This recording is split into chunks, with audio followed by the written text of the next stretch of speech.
one of the worst things about all this is they took every opportunity for me to ever make it in life away from me. Traumatized me, labeled me, stigmatized me, locked me up. Chuck Miles is 57 years old, but the trauma that he says that he went through as a child in state custody has never left him. I used to shake my foot to try and keep myself awake because he would come into your cell at nighttime. 57 years of age, I still shake my foot when I go to bed. Miles spent 8 years at the Anna Philbrook Center, and he's one of the thousands of people who are trying to get compensation for the years of abuse that he says that he suffered there through the Youth Development Settlement Fund.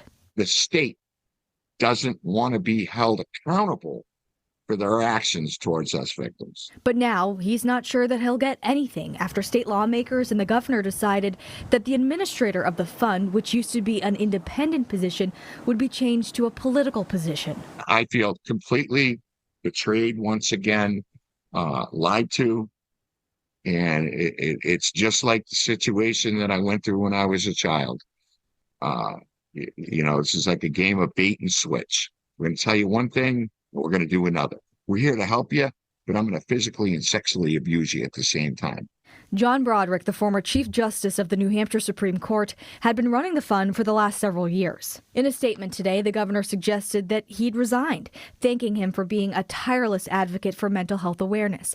But Broderick told News 9 he didn't resign, saying, quote, "I was just completing my duties." Lawyers for the victims say that they believe this new person will simply be at the mercy of what the state wants. The state enticed our clients to enter the settlement fund by promising them that they would be getting a fair and neutral decision maker, that they would be getting a process that could give them some finality. And now the state wants to yank that fairness and impartiality back. Now, in response to our questions tonight, the Attorney General's office told us that the New Hampshire DOJ, quote, remains committed to a fair, trauma-informed system that respects claimants and responsibly manages public resources. Live in the studio tonight, Ariel Metropolis, WMUR News 9.